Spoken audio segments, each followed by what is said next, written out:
Hello, so we are now at Leigh's house, and for those of you who don't know, Leigh is our social media manager extraordinaire, sales funnel builder extraordinaire, and a few other things as well, right? So basically Leigh is awesome at this stuff. He does this stuff day in, day out, and he actually works with me in the company Digital Prosperity.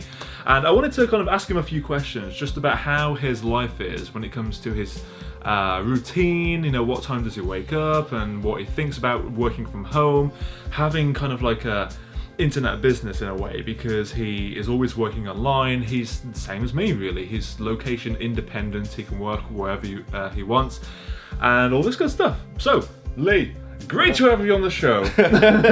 Thanks for having me. It does feel a bit like some kind of formal interview, doesn't it? But yeah. I'm going to try and make it as casual as possible, really.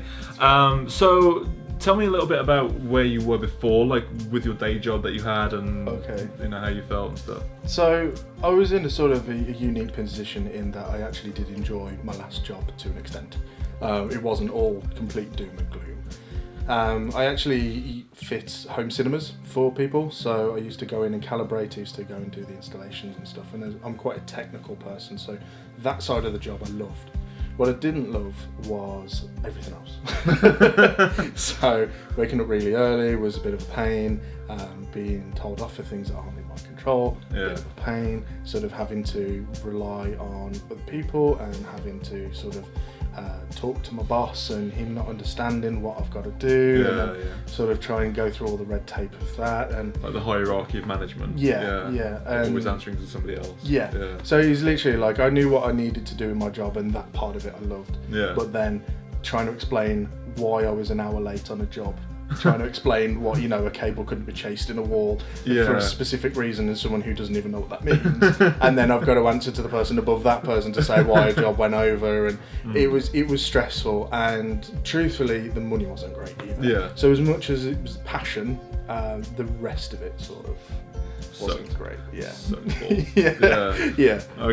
Okay, cool. And when I came to you, like you said to me, I hate this job. Like I know I need to get out, wasn't it? What did you kind of say to me? So the way that it was sort of going about was with the cars. And it was every weekend you'd text me, we're doing this with the cars, we're doing this with the cars, and being a car fanatic, being stuck in a shop or like on site, I wasn't able to join ever, and it just got to that point where I was just like, I'm ready. I need out of where I am anyway, because I'm not happy with how things are going. But ultimately, if I want to be able to do these things, I need a job that gives me that kind of freedom, which I've never had before. I've always had that. And these things, by the way, and the cars is more about, to be more specific, is like, the supercar event you just watched about 5 minutes ago in this video. Basically, it's kind of going to those sorts of events, but also touring around England and Europe and other places as well, and doing things during the day, just like, hey Leigh, do you want to go to the pub, or do you want to go to a restaurant tonight or something? Sorry, I can't, I'm working. Or you're exhausted from traveling around the country, so that kind of stuff, he just wasn't able to do what to accept the invites, basically. I was very locked down, both geographically and time-wise, and financially, and mentally. So I'd come home poor, exhausted, and stuck. That sounds like a sales letter, doesn't it? Oh, you poor, exhausted, and stuck. Yes. Bye. So. Okay, cool. And I basically said to you, like, hey, just come work for me, right? Pretty much, And we've been friends since we were 12 years old, was it? It was about that. It was year 7. Yeah, like back in high school. And, for me it was an easy decision, because I saw Leigh struggling, and I knew he was quite a technical person, so it was quite an easy fit into the job role of building websites and sales funnels and that kind of stuff. So I just thought, hey, come work for me. And glad you said that. Yeah. And then what was it like when you first started the job? Oh, it was weird. Like going from sort of this strict, you have to be here at this exact time, otherwise there's going to be a complaint, to I'm waking up and I've not got to be anywhere. Like, even if it might sound a bit strange, but like even if I started work at 9 o'clock, I still found myself having like an hour or two spare in the morning before that 9 o'clock, and that was unheard of for me. Like, I'd be on the road by 7 o'clock every morning to be ready for the job at 9. And rushing around for breakfast. Exactly. Yeah. So to be able to sort of go, what do I do with myself? 8 a.m. What? And then, you know, just having that sort of freedom to, you know, pretty much pick my own hours was a weird thing to go through, because suddenly being given that freedom and sort of not knowing how to manage it was a bit of a curve. So how did you manage that? I just had to get strict with myself. One of the first things that I did was, with my computer, I made sure that I had sort of like a work area and a personal area, so that if I turned it on out of hours, I wasn't instantly reminded of work. Because I got into this weird trap of having work emails on my phone, and I'd be replying to people at 1 in the morning. And I was like, I don't need to be doing this. I said this on the beach. In Miami. I was saying how it's really a good idea to have either a separate phone altogether, or just to have notifications turned off on your phone. Otherwise, you just get pulled in every direction. That's what I do. I have emails and everything else on my phone ready, but I only strictly check them between the hours that I'm working that day, because otherwise I find it does eat into personal time. And similarly, having the ability to log out of work and into private life, and also being able to log out of private life and into work really helped me actually sort of get on track of, I've got a job to do. And also seeing it as work as well, not just kind of like, you know, I'm just going to dabble on Facebook, social media or something, or I'm going to dabble in Facebook ads, or, you know, try and find some affiliate product to promote or something like that. Exactly. You know? It's sort of making that distinguishment from it being almost like a hobby or something that you dabble in. This is actually what I do. So if I don't do that work, I don't succeed. I don't get anywhere, I don't get paid. You didn't have a choice, did you? Because it was you know, your job, and if you didn't do the work, then one, I would say, Leigh, what are you doing? But two, it's like you have no choice, because it's your life. It's your livelihood. Yeah, you know? exactly. So. And we've all got bills to pay. Exactly. And I needed to pay the bills. But it was those first, I'd probably say it was 2 months. Where it was kind of like, oh, I've woke up later than I thought I should have, and like you sort of getting into a routine, and you know, having that self-discipline. But little things like I say, being able to log into work and log out of work, as strange as that might sound, really helps mentally, because it puts you in that zone of, okay, this is what I am for now. sure. So. Okay. And what were your hours like? You know, what was a typical day, like a routine when you first started? Like, what time would you wake up and start work? And so have lunch? I would say the first couple of weeks I was all over the shop, because I just didn't, like, I'd have things scheduled and I knew that, you know, by 12 o'clock this deadline needs to be hit, but there was days where I'd just wake up at 10 and it's just like my body wasn't adjusting and stuff, and I'd wake up not knowing what year it was, and like I wouldn't eat properly and stuff. So at first my routine was pretty awful. I'm not gonna lie. I found the same thing when I went full time. You know, I quit university, did this stuff full time, and I was at first seeing it like, oh, you know, I can wake up whatever time I want. So I woke up at 1 p.m. and then didn't start work till 3, and then finished work at like 11 p.m. at night. And then, you know, it wasn't great, but you have to be self-disciplined, I guess. You do, there is a big part of it, is that sort of discipline, and sort of now I aim to be up ready to start for 9 a.m. I keep myself focused on work till about 5 p.m. because I don't have another job now, so I may as well stick to those 9 to 5 hours. But the big advantage is I have that freedom of like if one of my pets needs to go to the vets, I can get the really good appointments because everyone else is at work. Exactly. Or go to the doctors. Or exactly. Like that, or even if it's just the wife rings me, you know, I need a milk for the cup of tea when I get home from work. Being English. Yes. Everything revolves around tea. Exactly. When are we having tea? What tea are we having? How often? But I have that freedom to just go, you know what, I've got 10 minutes where nothing needs to be done, I can pop to the shop. Exactly. And do that. Whereas when you're in full-time employment like I was before, it's like everything has to revolve around this block of hours and you're stuck. Exactly.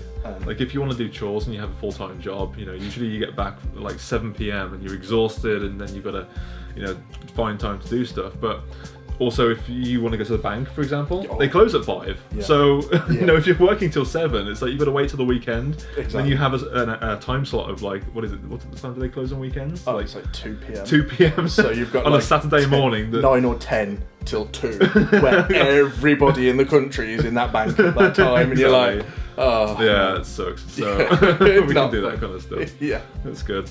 Yeah. Okay, cool. And would you say, you know, looking back, that is such a good decision that you made? Yeah. Yes. Without a doubt, yeah. Like, just that flexibility alone is worth its weight in gold to me, because I can do things on my own terms, on my own time. Exactly, yeah. But yeah, going from that sort of working for someone else in the terms of like I have a tier of management above me and everything else, to sort of being my own boss. Yeah, within the company. Because I mean, you're not sending down a rota every day of exactly here at this time. It's not like we're on a Skype call every morning, is exactly. it? Saying, you know, this is what needs to be done today. How do you manage your tasks? Like, so for me, I am a little bit old school. I like post-it notes, things like that. So I use sticky notes on Windows 10, which is great. Yeah. And I have it top to bottom on the screen, and as things come through on Slack and email and everything else, I have the list. I put things on there. From clients, customers, anything that you need me to do. They all go in there. I put them in a priority list. Nice. And then I just work through and just dash done as I go through. But you know, because obviously we're not as time restricted now, I can sort of, you know, if we have like a really heavy day, it doesn't matter if I, you know, work till 6 or 7 p.m. one day, because I can pull that back another day, because I have that freedom to do that. So like I think for me as well, it was having Trello, which was really beneficial for me. Do you use Trello? Yeah, I do. We both use Trello. So Trello is at trello.com. That's TRELLO.com. And that is essentially like an organizational, I guess, to-do list. So you can create columns and then have to-do items in each column. So I have urgent to do, and then like total to-do list, which is items which I think of an idea, and then I think, you know what, let's do that at some point. It's not super urgent, but then we have kind of a progressing, I guess, column. Each column progresses with urgency, like the more urgent on the left and the less urgent on the right.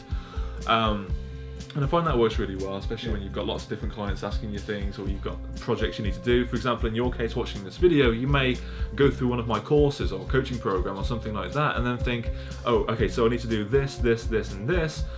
Instead of just having it at the top of your head and you forget things, you forget the order, it's often so helpful to have things categorized in that way of like, even if you want to have a column for different aspects of your business, you know, one for, let's say, product creation, or one for traffic generation or something like that, you know, you can do it however you want, whatever works for you.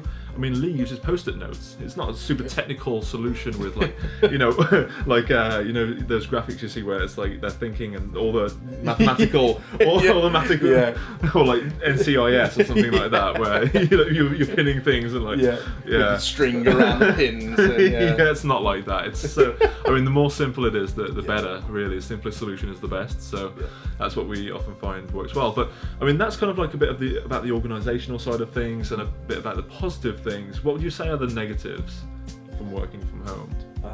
I would, as odd as it might sound, people's jealousy. Yeah. That's a really big thing that I didn't expect. Like people just going, oh, you do nothing. Oh, you work from home. Oh, you do nothing. You don't know hard work. You do. And it's just meanwhile, you're there like working like to your laptop most of the day, like in the zone. And it's mentally challenging, isn't it? Oh gosh, yeah. The thing is, when you work from home, people just seem to get this impression of, oh, it's not a real job. Yeah. And then when you sort of figure out that actually it's just that they want that freedom. Yeah. They just kind of want what you have. It literally boils down to that. The amount of people who have said afterwards, like, I wish I was in that position to be able to do that. Yeah.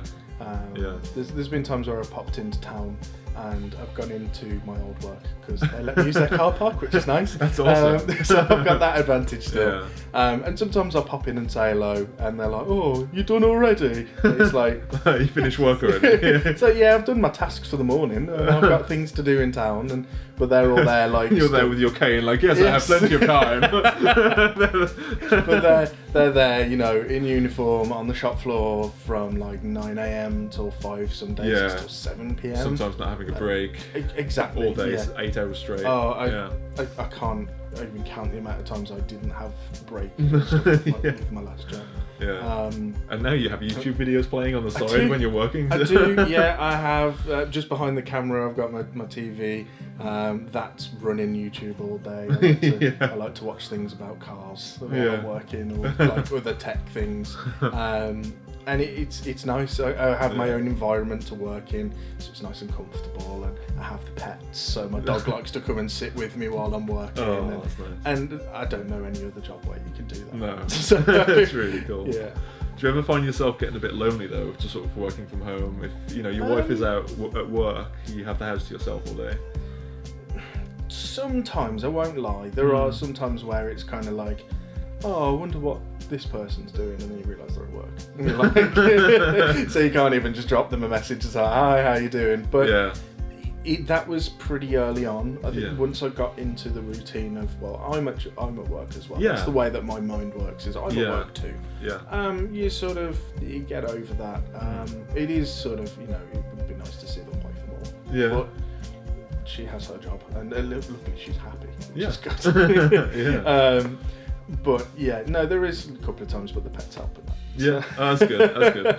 So you'll be the crazy cat man. With yes, very much cats. so. Yeah, happily. Yeah, I mean, it's same for me really. Like sometimes I am working at home, and then Michelle, my girlfriend, is at work, and it's like, I wonder what she's doing now. I'm bored. You go through periods when you're working of like, some days you will have not as much to do as other days. Yeah. And some days you may only have to work like 2 hours or 3 hours, and that's even with a 6-figure plus online business. It's not always 100% go time. Sometimes you just have days where you have 2 hours, 3 hours of work, and that's it.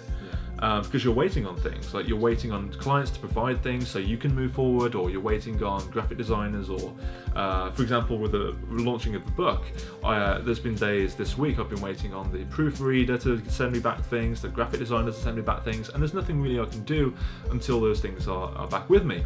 So the same sort of thing applies there.